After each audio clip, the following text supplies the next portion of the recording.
So much of what you want to do in an interview is demonstrate your strategic thinking, right? They want to know, can you see around corners? How independent of thought are you? Can you challenge constructively?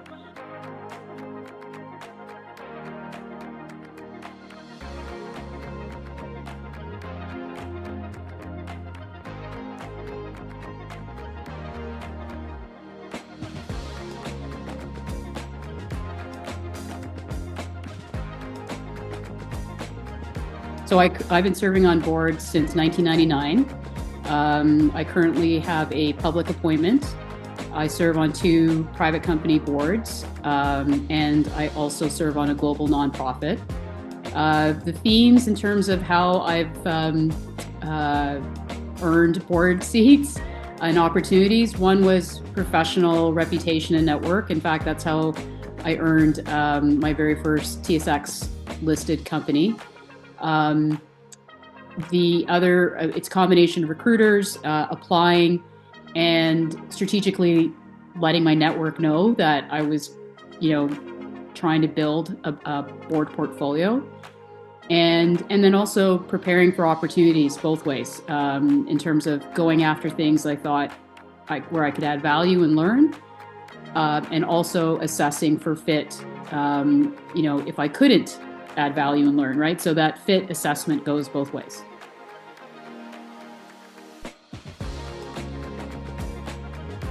Yeah, I think there's a shift going on right now in terms of modern board governance. I think there's elements of, the geopolitical, geoeconomic, the misinformation, disinformation, and really, the proliferation of AI and the digital world. All of these things, present risks and opportunities, and they're all converging.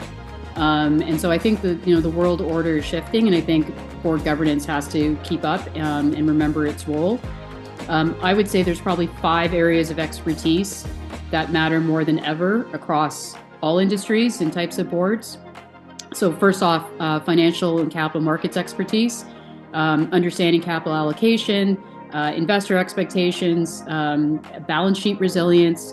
That is as important in a nonprofit where you're perhaps losing funding sources as it is, for a public entity with numerous stakeholders. The second thing would be technology and AI oversight. A lot of companies have spent a lot of money and not yielded the return they were hoping, right? In terms of impact or in terms of cost efficiencies or whatever it was, workforce optimization. So I think boards really have to have a keen view on those risks with those investments in the digital transformation. And of course, we also live in a world where, cybersecurity continues to be a significant challenge. So I think that's a second big category. Regulatory and geopolitical awareness. You think about what's going on in the world right now and the net effect at the pumps, and think about all those last mile delivery services and all those sorts of things. So everything, the interconnectedness of all the sort of converging risks that are going on. Number 4 would be human capital and cultural governance. So, there's the notion of nose in, fingers out. But I think in reality, I'm definitely an advocate for stakeholder primacy over just shareholder primacy. So the idea of how does this decision affect our entire stakeholder ecosystem? And I think having a view on that is important, and having that inform your process and your actual decision outcomes. And then sustainability. I don't think there's any question as it relates to climate-related governance. And I think those are, something that is impacting all kinds of businesses regardless of industry. So those would be the 5, I would say, skills that, in my opinion, sort of transcend boards and industry across the board.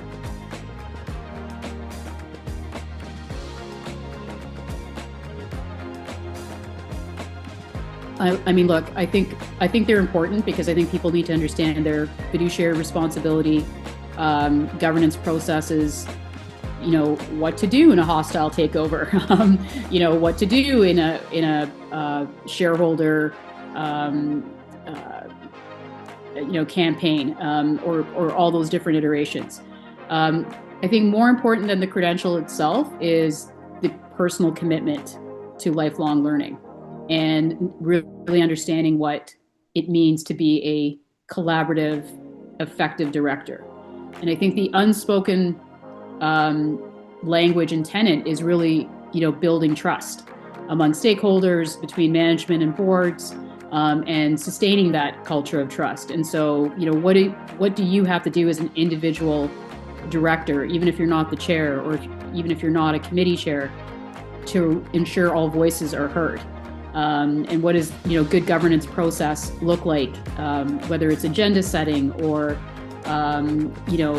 meetings in between the meetings, discussions in between. So all those sorts of behaviors and core practices matter, and a lot of that insight you will get from formal accreditation and even professional experiences. But I think it's as important to spend time and just be committed to that learning and development, just as people approach their sort of board journey and keeping up with trends and then saying, okay, now how do we translate this at these different decision points?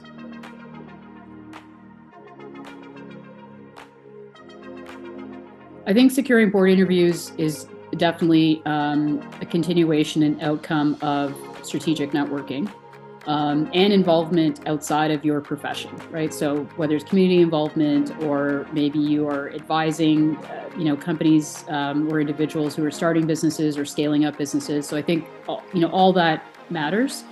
It is also, and this may sound self-evident, but it is also about taking a proactive approach and very deliberate approach. So I think you need to just be strategic about where you're putting up your hand and why. I'm definitely an advocate for the tremendous value in just the entire process of applying for board roles or talking to, G&C committees, governance and nominating committee chairs or recruiters or even board colleagues. I think there's huge value in prepping your board CV, which is not the same as your professional CV. Preparing that cover letter, really understanding from the job description or the profile description what they're looking for and why, and then translating, your impact, your outcomes throughout your career and why you were ready for this role. I think there's huge value in all the different interview stages. Some can be very protracted. I've had experience of 9 to 11 rounds, and in a couple of cases got verbal offers and then the whole thing got put on hold. And so, that can be frustrating because you spent in those cases hundreds of hours prepping and being ready, and then the role doesn't materialize. So that's a little bit unusual, but you have to sort of be prepared for all of that. Reading any publicly available information, right, and synthesizing it and developing questions from it. So much of what you want to do in an interview is demonstrate your strategic thinking, right? They want to know, can you see around corners? How independent of thought are you? Can you challenge constructively? What's your level of governance maturity? So what situations have you been in? And do you really understand fiduciary responsibilities, or has your fiduciary been tested? And how's it been tested? And what do you do in those situations?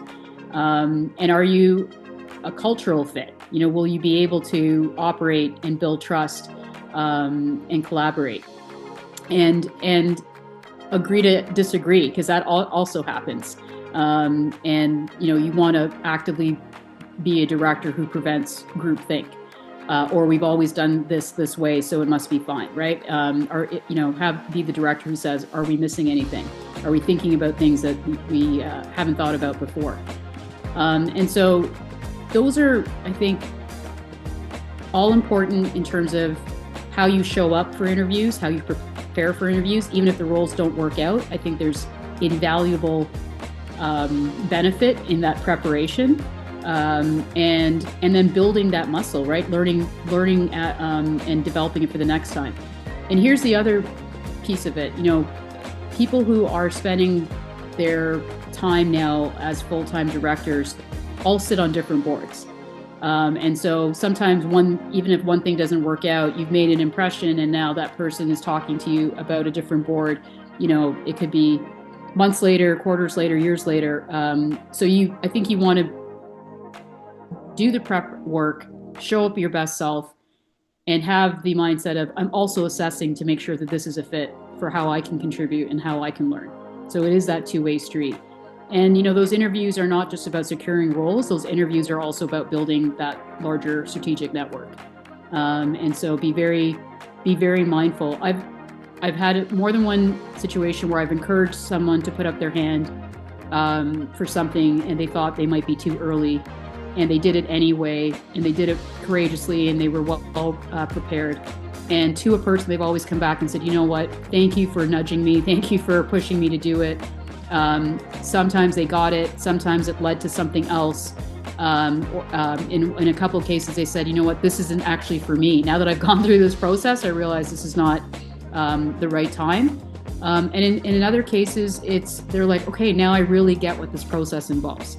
So I see zero downside to engaging in that process thoughtfully and deliberately, and then see what happens in terms of the actual role itself.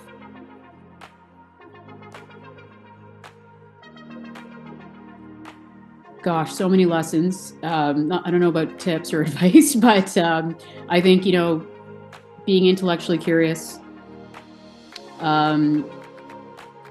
demonstrating even in your professional life that independence of thought. Preparation is so critical. Demonstrating courage.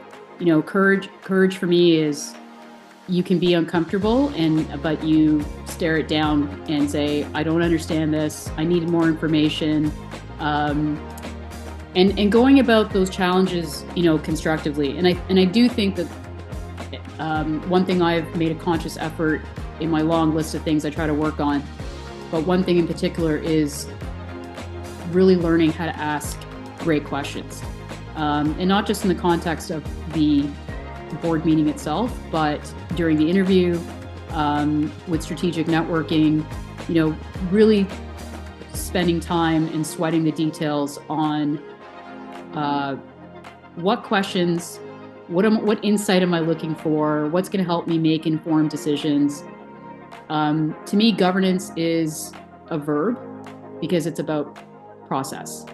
And I think the most critical thing that directors do is ask good questions, right? And test assumptions and verify what they're being told and check to see if there's any, missing information. So I think there's a real art and science to recognizing patterns, asking great questions, and that ability to ask great questions, I think, applies to anyone who is considering board work, considering what organizations they may be able to add value to. Asking great questions applies to going through the whole interview process and even securing interviews, and even the strategic networking. So I think that ability to ask great questions applies across the board in terms of the whole ecosystem of board service.